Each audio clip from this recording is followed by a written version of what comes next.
session, just to let you know that you are being recorded. Well, welcome. We're thrilled. There's so many people that are here this morning. This is definitely, challenging for us just because we've never had so many people. My name is Deirdre Cassidy, and I'm the program manager for MedHout Home. And if you're not familiar with MedHout Home, we're a nonprofit organization here in the Methow Valley. It supports its members who want to age in place. Tim, you are not muted. Would you please mute yourself? Thank you. We would like to thank Hottell Arts for generously supporting this series of programs, Black History in America, that Bill Hottell is putting on. They have done a lot to help us to make this happen. Bill is in a studio, Hottell Arts studio, with Emily Nelson. So we want to thank Emily Nelson. She's the technician there helping him. And we want to thank Amanda Jackson Mott. She is the Hottell Arts Executive Director for making this happen. I also want to thank Carolyn Sullivan and Bill Moody and Jim Archambault for being our testers. We did a couple of tests to make sure everything was going to work. And I want to extend a huge thank you to Diana Hottell for gathering all the slides from Bill, digitalizing them and putting them together so that she could get them to Emily, so Emily could be in control of the slides today. So we thank her. And of course, we want to thank Bill for putting this on. Black History in America, it's so pertinent right now. Just really thank him, because Bill, he's not a big fan of technology. He told me that before this, he might have checked his email maybe once every 6 months. So it's been a huge learning curve for him to put this on. He's done hours and hours of research, and we just really appreciate him for that. We're gonna save all of our questions for the very end.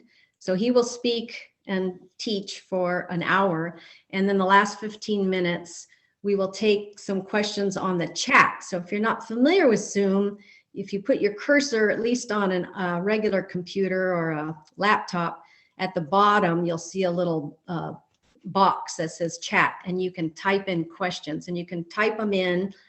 And then at the end, Jim Archambault is going to field the questions for Bill to answer. And you can also email us, and Bill will answer other questions. Let's see. You don't really need to register for every class. It's the same link each time. But if you want to receive the outline, you will need to register, because it goes out to all the registrants each week. Okay.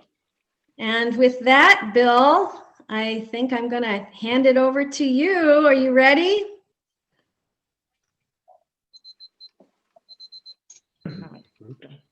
Thank you, Deirdre, for the generous introduction. There's been problems with the static on your voice. Can we tell if we still have it? Okay. So I'm going to go ahead and talk, and I hope the static doesn't break up my voice too much. Just repeating one thing that Deirdre said, there'd be no questions or comments during the session, but afterwards we'll have 15 minutes or so of questions and observations, but you need to type those in to the chat feature. And now, is that correct, Deirdre? Okay. Yes. So if you have any thoughts or questions, be ready to type them in. I do hear a tapping, Bill. Okay, thank you.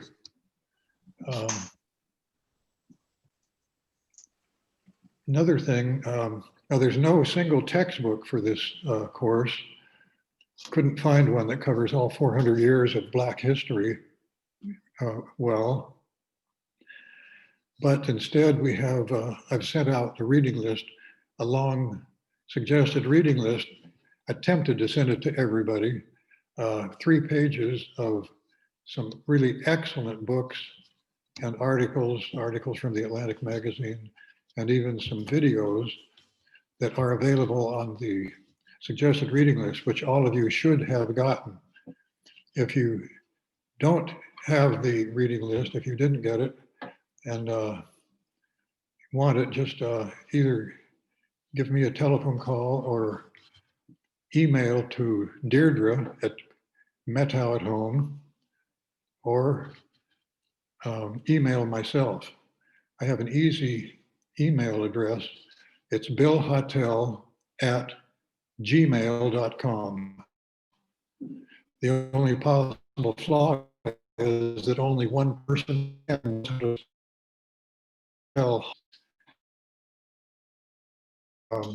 EEO.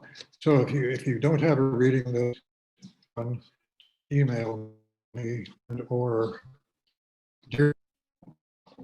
now at home. Also, before we start, this is the 27th year of history class, and some of you have been in this for years, so many years. One of you have been in for all 27 years continuously. Names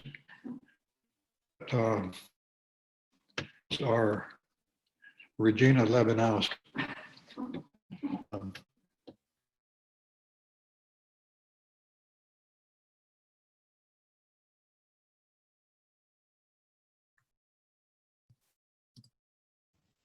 Oh, goodness. We'll take a little break, I guess, because we lost Bill. I just have to be patient here. Yeah, can you hear my voice again? Yes, we can hear you. We lost you there for a minute, Bill. Okay.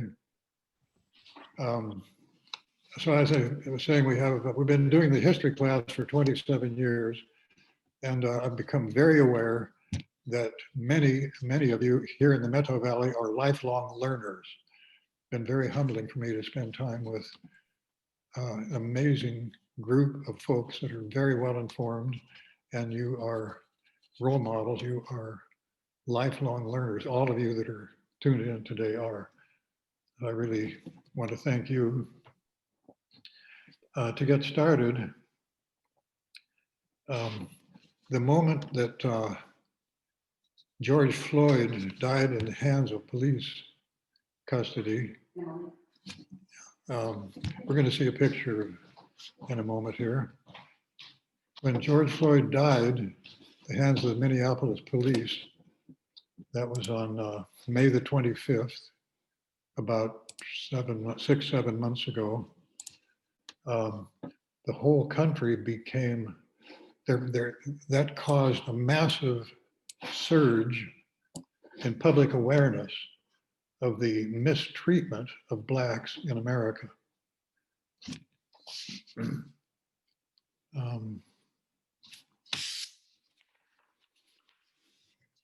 And one of the many voices that became prominent after George Floyd's death was the 1619 Project. Okay, that's on the screen now, right? The 1619 Project. In case you're not familiar with it, it's an extraordinary project. I'm going to read the mission statement. Some of you know about it, I'm sure. By the way, okay, the 1619 Project, an ongoing initiative from the New York Times Magazine that began in August of 2019, the 400th anniversary of the beginning of American slavery. So it was 400 years later to the day, middle of August last summer, that the New York Times launched the project. It aims to reframe the country's history by placing the consequences of slavery and the contribution of Black Americans at the very center of our national narrative. Where, we have a failure of the picture is not moving on. Yeah, this picture is frozen in place. Thank you. The year the 1619 project, of course, is named for the ship and the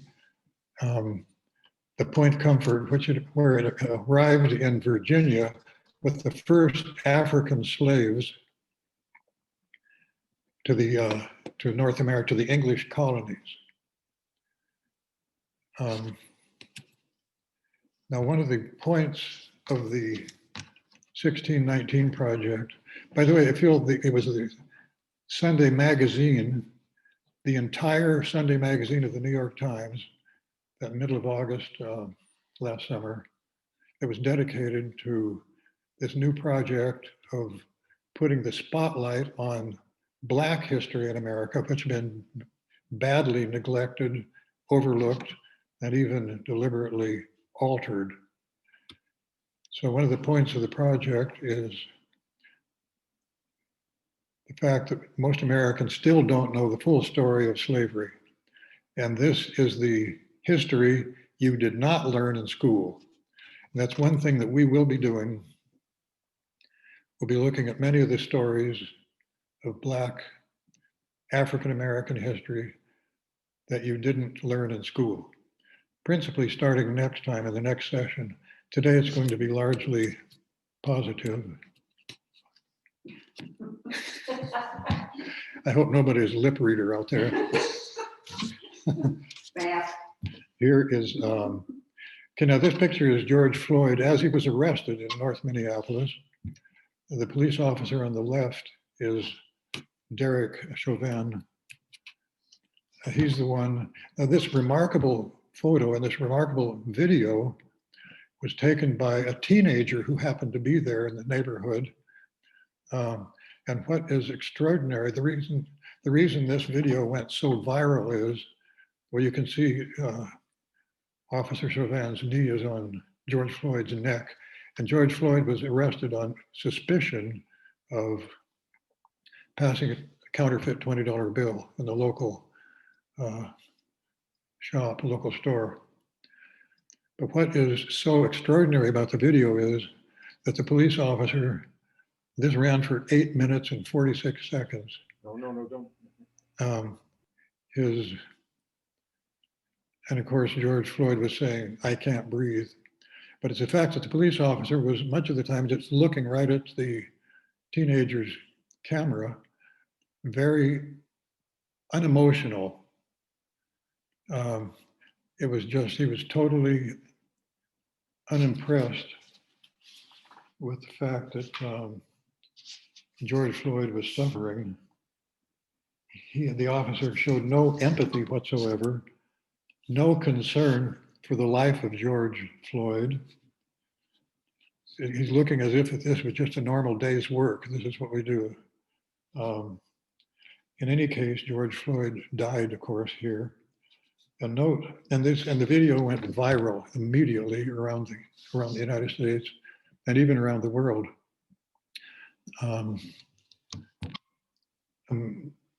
Americans recognized what was happening here, that there's something terribly wrong. And we realized that many young Blacks, unarmed Blacks had died, had been shot to death in the hands of police. But this video caused a heart-wrenching awareness. So there was a massive surge in public awareness of the misconduct toward Blacks, an awareness that we all participate in. This is an extraordinary shot of George Floyd on the ground where he died. This is the police officer, Derek Chauvin. Now immediately a shrine sprouted up at that corner where George Floyd died. Banners over the street, thousands of bouquets. People started coming from all over Minnesota to visit this spot. This is in another city. Many cities in America had put up memorials like this one. Wonderful wall, huge wall mural of George Floyd. This one, you recognize this. This is the statue of Robert E. Lee down in Richmond, Virginia, on the avenue of the statues, of the Confederate statues. And immediately this was turned into a shrine for George Floyd. And you notice the light show shows the entire base. Robert E. Lee is probably 25 feet, maybe 30 feet off the ground here, a huge pedestal, and the entire pedestal is lit up with the face of George Floyd. It's a remarkable photo. Here's another wonderful memorial to George Floyd. Beautiful mural. And you wouldn't guess where this was taken. This is in Africa. This is in Nairobi, Kenya. In other words, the video, the George Floyd being killed, went viral, not only across the United States, but all around the world. One other video that went viral, it was 2 weeks ago today, in fact, there was a doctor in a hospital in Indiana. Indiana's in the very center of the map here, just south of the capital, Indianapolis. A medical doctor in the hospital with the COVID-19, with the virus, and the doctor was dying and did die, in fact, in the hospital. And the doctor, here's the doctor, she was a Black woman, Black and female. She was in the hospital and she was very aware of what was happening. She was being mistreated, overlooked. So she made a recording, a video recording of herself, including her last words. And here she is in the hospital. She said,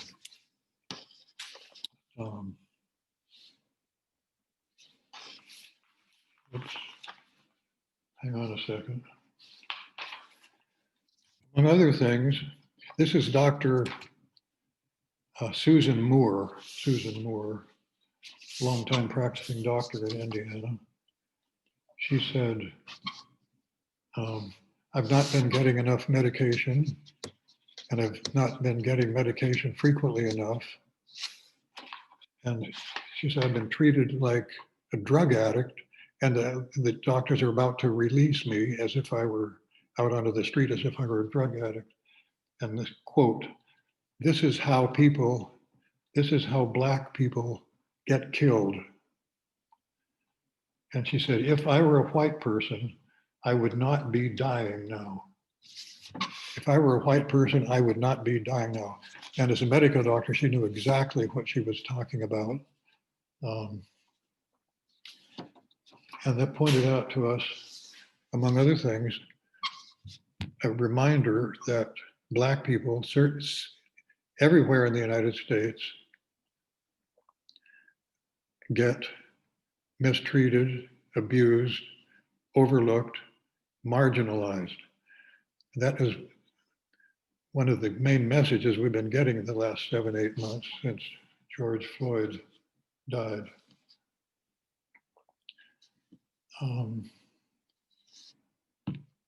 By the way, let's go back.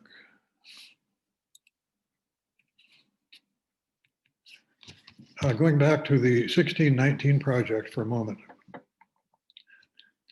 The 1619 project earned a Pulitzer Prize for its excellent work in publicizing the status of Blacks in America.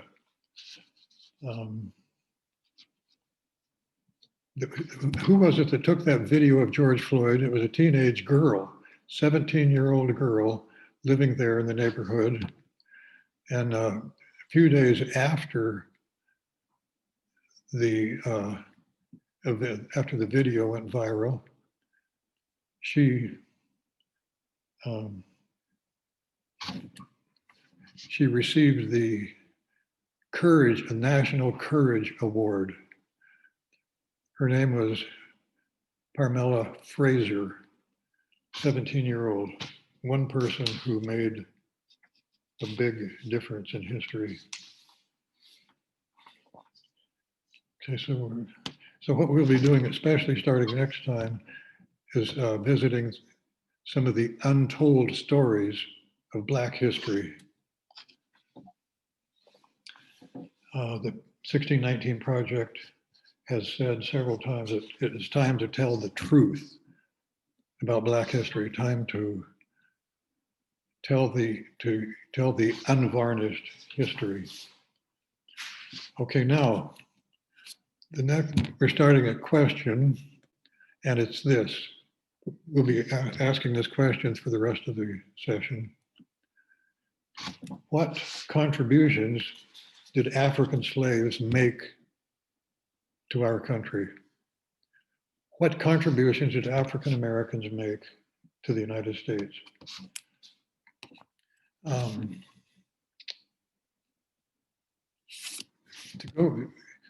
The English colonies, there were actually 18 English colonies here from Nova Scotia and New Brunswick down to Jamaica and the Bahamas. But the English colonies were, of course, including the 13 on the mainland, future United States. The economy was mostly agricultural, beginning with the tobacco plantations, and then for more than a century. And then we had rice plantations, sugar plantations, principally in Louisiana, and cotton plantations. And so in order for these agricultural plantations to function at all and thrive, they were dependent on labor. It took a lot of labor, and that of course was Black African slaves, slave labor. However, for some time, by the time of the American Revolution, 1776, it became evident that slavery really was not very profitable. And so it appeared, the founding fathers, of course, created the Constitution, 1787. The founding fathers actually thought that slavery would be dying out of its own accord, of its own dead weight.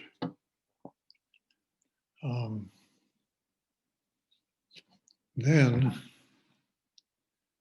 something really extraordinary happened in 1793 that changed history profoundly.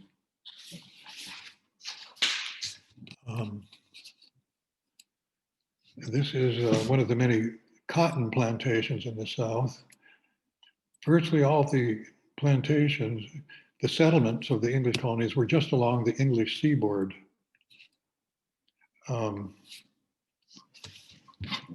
And cotton plantations, there were some from Virginia, especially down in North Carolina, South Carolina, Georgia. And you're looking at the two cotton balls here. That's Diana's hand. Took this picture in cotton area down in the West Indies. But we're, if you open up, well, the cotton ball, the one on top will burst open when it gets ripe. The one on the bottom, which Diana is,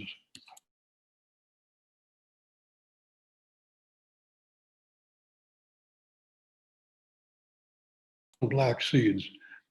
And that was tremendously laborious task to sit there and pick all the seeds out of the cotton. And that was necessary.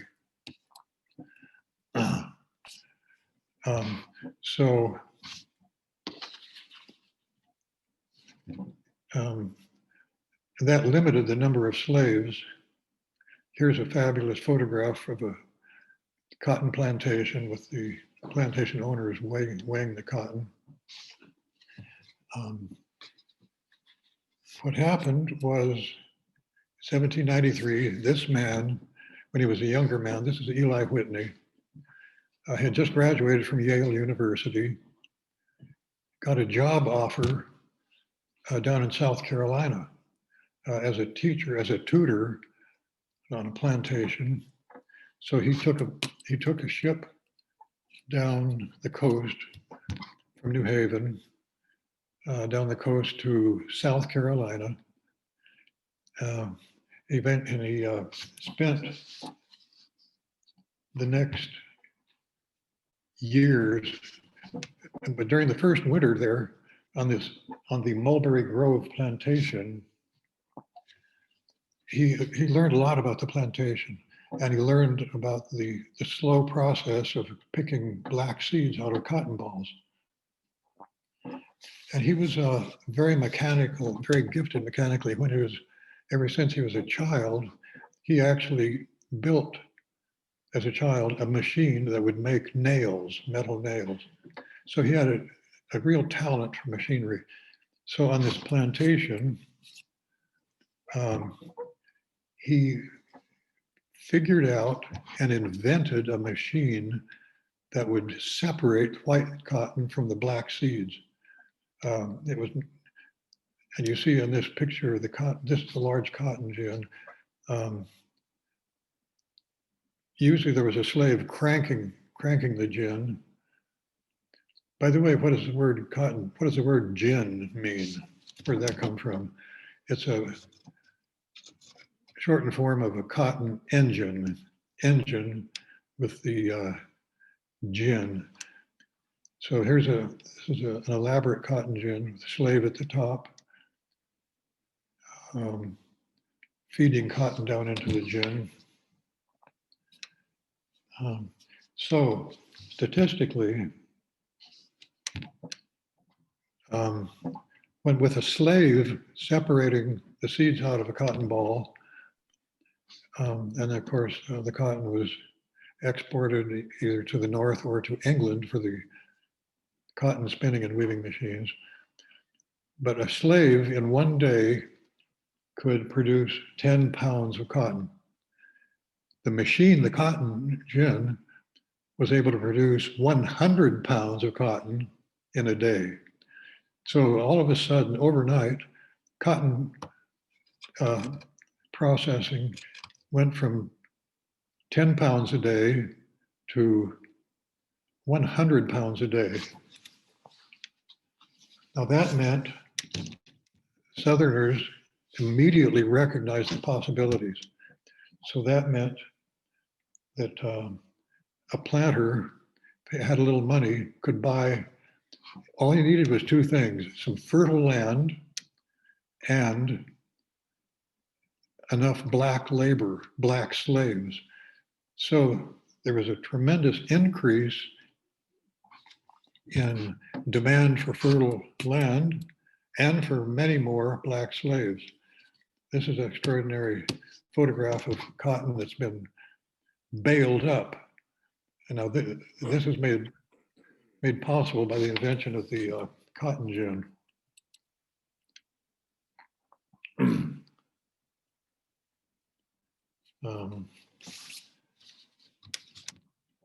So once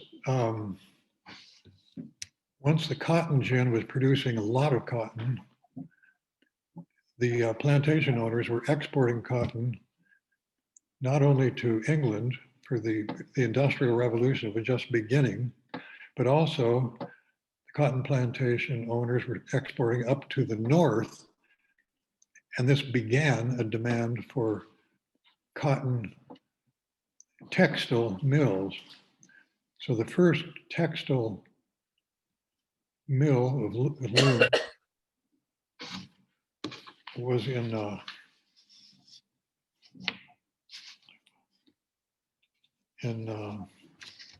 Lowell, Massachusetts. Let's take a closer look. Here's the state of Massachusetts. You see Boston on the far right. Lowell, Massachusetts is up right on the border of New Hampshire. It's on the Mackinac River.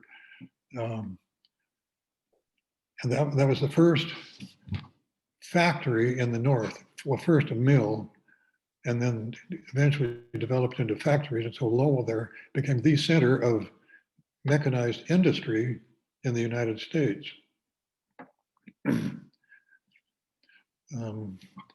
So the wealth produced by cotton in the South not only made the plantation owners wealthy, extremely wealthy, but also Northerners who could begin spinning and weaving machinery and eventually factories. The North prospered very much. Also, it really began the Industrial Revolution in the northern states of America.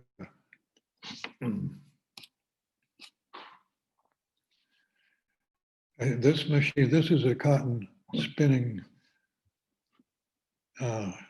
machine from England, actually, but it's the type that were copied in Lowell, Massachusetts. Now, this is a map of the Deep South. What happened, something really extraordinary was happening here. You see South Carolina on the far right. That's where Eli Whitney invented the cotton gin, and it began to spread. He patented it the next year, 1794. But what happened is a tremendous demand for new land. Where are potential purchasers, cotton planters, purchasers, going to find new land? Well, they looked to the west, western Georgia. And from there, they moved across to Alabama, across Mississippi to Louisiana and Arkansas, even to Texas. So there was a massive pioneer movement from South Carolina and Georgia across the Deep South. This happened very rapidly, almost like a flash of lightning, because the soil is very fertile and usable for ideal soil for growing cotton. The second thing, the number of slaves and the demand for slavery was huge. And so the number of slaves grew phenomenally after 1794.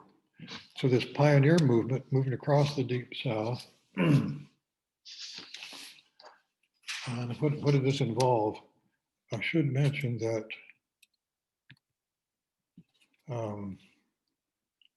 the slide is coming up showing the Indian tribes. This was not unoccupied land.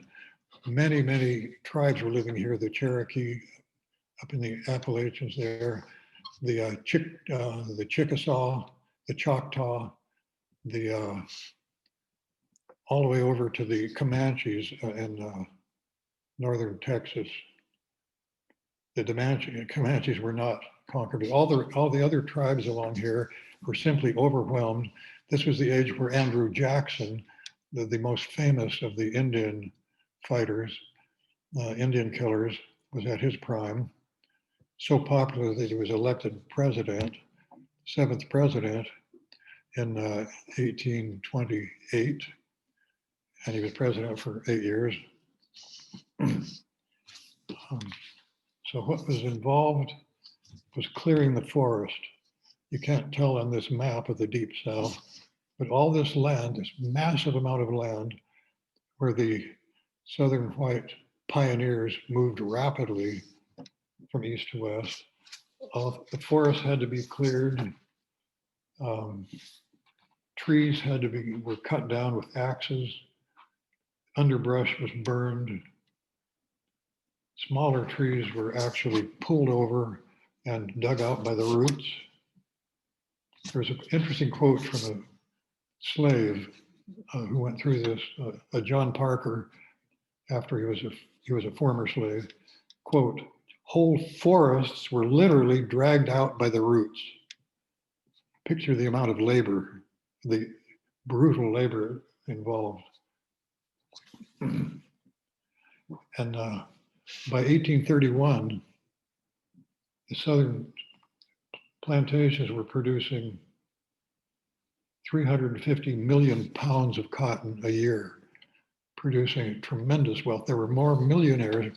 If you look at this map along the Mississippi River, Arkansas, Mississippi, down through Louisiana, there were more millionaires per capita along the Mississippi here than anywhere else in the United States. Okay, 1831. Now jump up 4 years, 1835. In that year, there were 500 million pounds of cotton produced. So there's an explosion of wealth based on the cotton economy.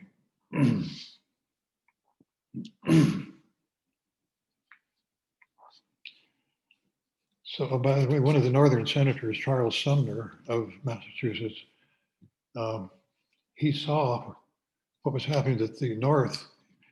His state, Massachusetts, was becoming wealthy because of the new machinery, and began with textile machinery and then factories. He saw the connection. He said, there is now an unholy alliance between the lords of the lash and the lords of the loom. That was an incredibly brutal type of labor that was necessary to clear the land, plant the cotton, level the land, and then plant the cotton, tend and pick the cotton.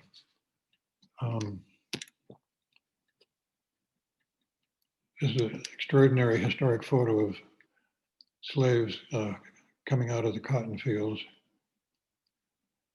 This map, an interesting historic map, it shows the British colonies. By the way, the English colonies stayed on the East Coast for 150 years. They didn't move west. There was a barrier, the Appalachian Mountains. But it took 150 years to really settle and develop the East Coast of the United States, including the first years of the young United States. But then if you look at the South, this is when this extraordinary pioneer movement went from the East Coast, South Carolina, Georgia, across Alabama, Mississippi, Louisiana, all the way to Texas. So the size and shape of the United States changed very dramatically in the first 3 decades of the 1800s. And what happened, it was like a fledgling young nation, grew extraordinarily wealthy and powerful, became an economic giant. From a young fledgling nation, we became rapidly an economic giant that was called a subcontinental empire.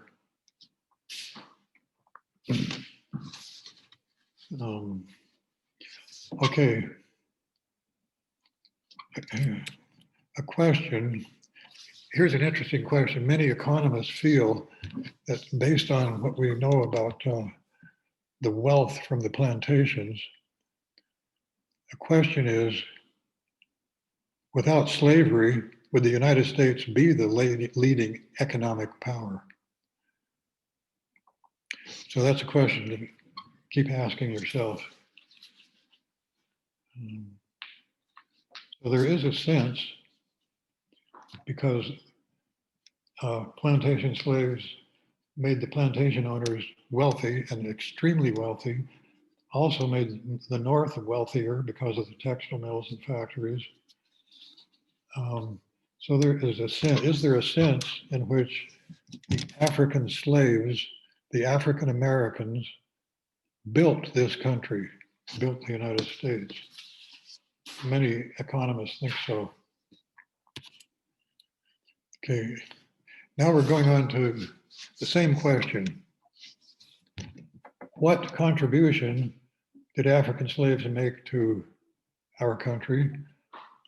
What contributions did African Americans make to our country?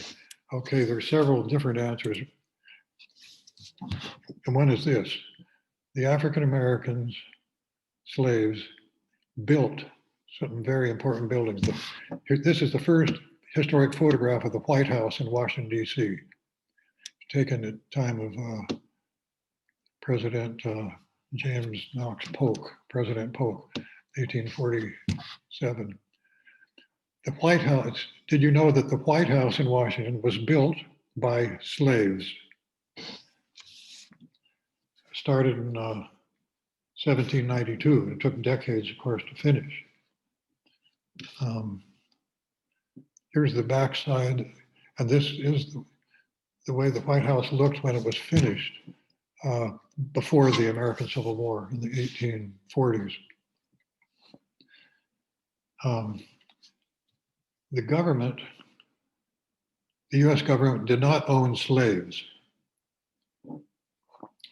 So to build a mansion, a national mansion of this magnitude, it required 309 slaves. The government did not own any slaves. What they did, they contracted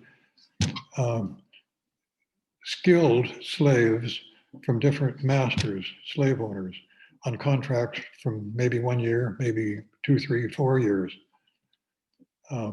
So the slaves who built the White House were not just garden variety laborers. There were excellent carpenters, excellent mason, excellent carting, plastering, glazing, and even the grunt work of quarrying the stone and sawing the logs was done by slaves.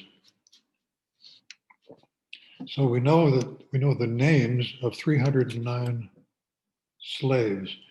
On this is an accounting book, and the plantation owners, everybody who owned slaves, kept very clear records of when they were bought, when they were sold, and their names, because slaves are so valuable. We know the names of all 309 slaves who built the White House.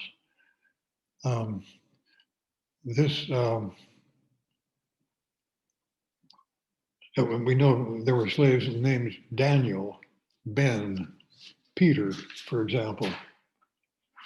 Now, how is it that we know so much? How is it that we know so much about the building of the White House? It's because of the records were kept in the National Archives, a lot of records, but also in the year 2005, the administration of George W. Bush, there was a task force created, a task force of historians, because the government wanted to learn more and more about the contribution of slaves and the details of how and when the White House was built.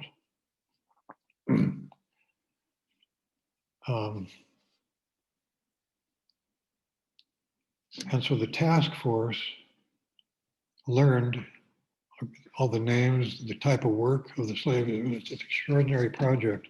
And that was a lot of new data that we learned beginning in 2005. That's just 15 years ago. And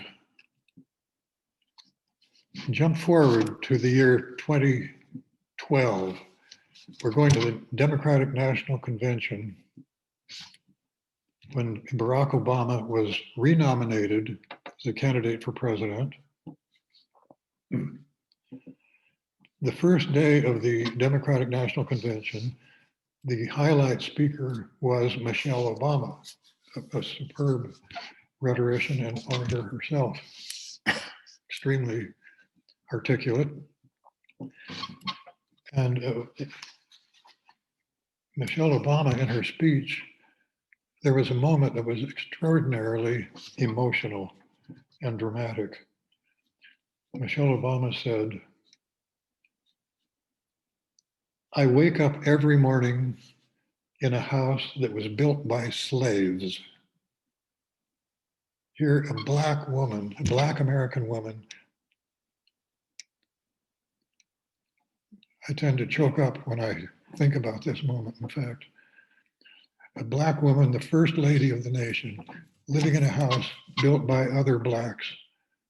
Just an very, very dramatic moment in the convention.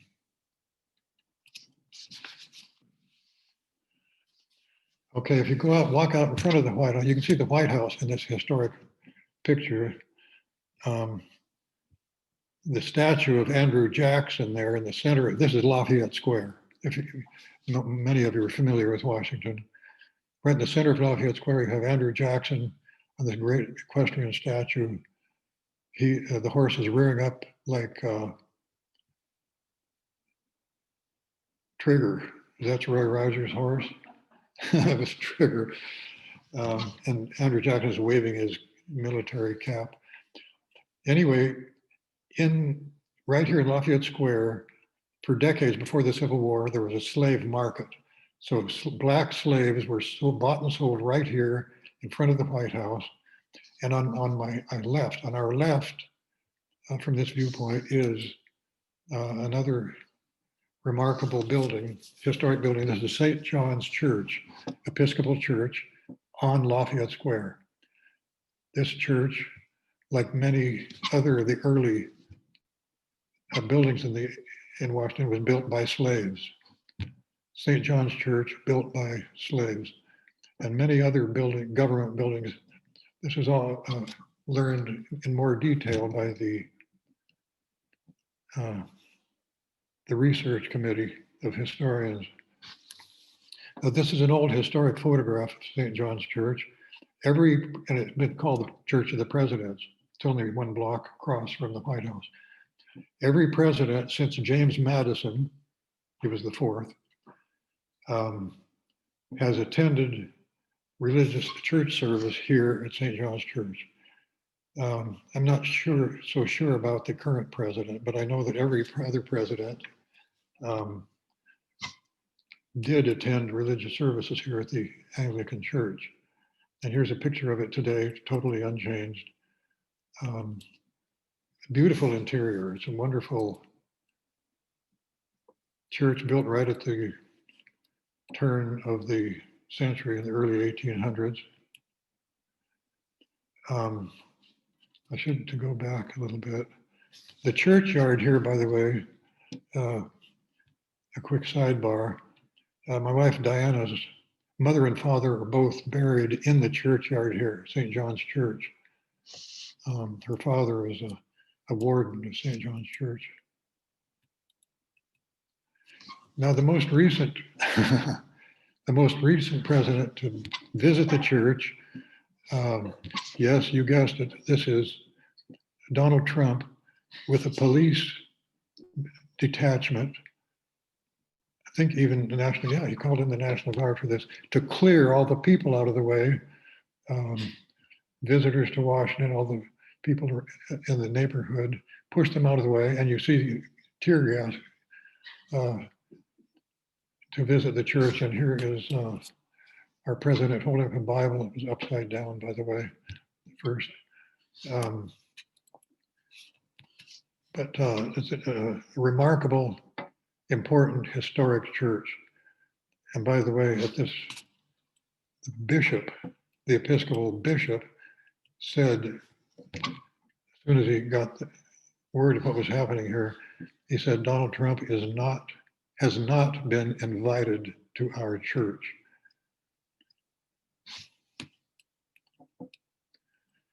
Now this is a picture of the Washington Monument, about 1/3, maybe 2/3 of the way up. And of course it stopped, the construction stopped because of the Civil War for several years. But again, the Washington Monument was built by slave labor, Black African Americans. And what a laborious job that was. And but it was stopped for so many years that if you visit the Washington Monument today, if you look closely, you'll see a darkened line across right here where construction was stopped for several years. Also built by slaves. And here we have a picture of the National Capitol building. Library of Congress off to the left, but the Capitol building, which we've seen a lot in the news in the last 7 days, it's an extraordinary, beautiful Capitol building built by slaves also. Now this historic picture of the Capitol building was about 1846.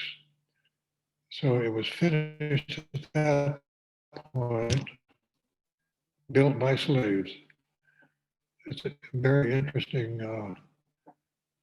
drawing of horse-drawn coaches, and you can see the style of people building. But it was soon after this,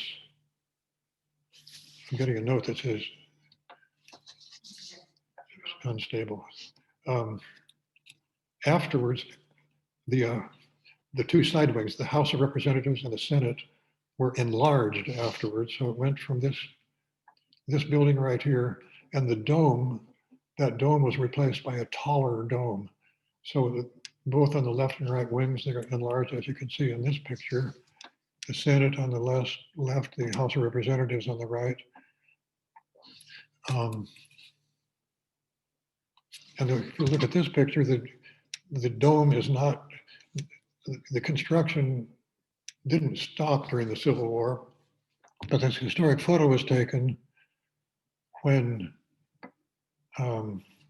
Lincoln was the president, and he insisted that construction of the dome continue. But anyway, this is a fascinating historic picture of the Capitol building with no dome, still under construction.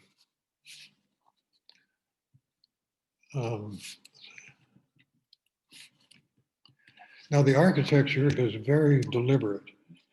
The founding fathers,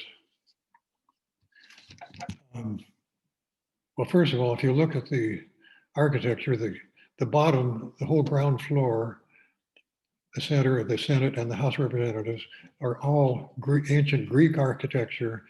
It's both Corinthian columns and Ionic columns. But the founding fathers, the 55 of them, all except one, had very good formal educations. They all could read ancient Greek and ancient Latin, and they had studied Greek history, the ancient Greek democracy, the first pure democracy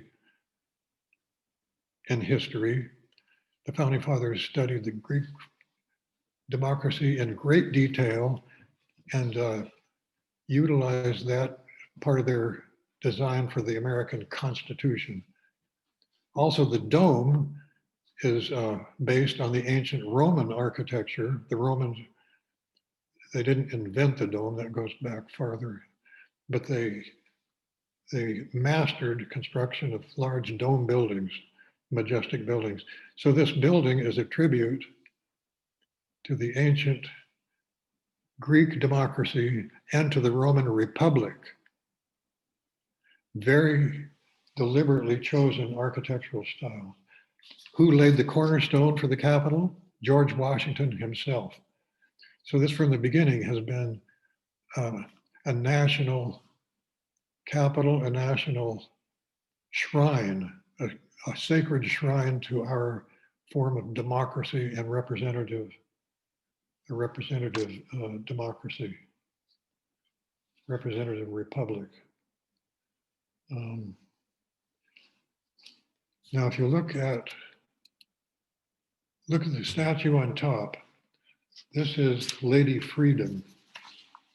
And this was created by a notable sculptor at the time, Thomas Crawford, but you don't hear much about the assistant sculptor.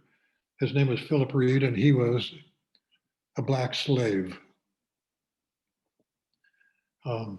So here, on the highest point of the national Capitol is a statue of Lady Freedom created by an American white sculptor and his assistant, an African-American sculptor.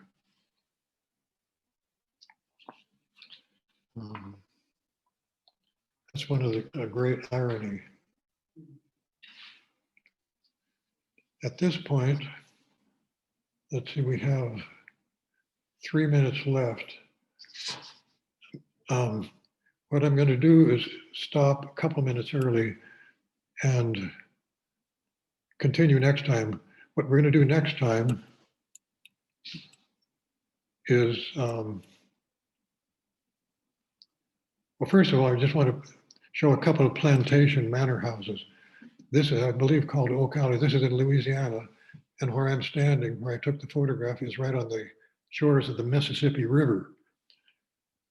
So right on the Mississippi in Louisiana, this beautiful mansion built by slave labor. And here's another one, beautiful mansion in inland Louisiana, built by slaves. If you go inside, you see the dining room, and that board overhead, it was a fanning board. They didn't have electric fans. A slave would stand here all during the meal and pull that board back and forth to fan away the mosquitoes, flies. So next time, we're going to continue with this mob swarming the Capitol building exactly a week ago today.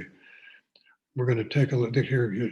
There's some 4,000 rioters invited to Washington to a rally by the President Trump.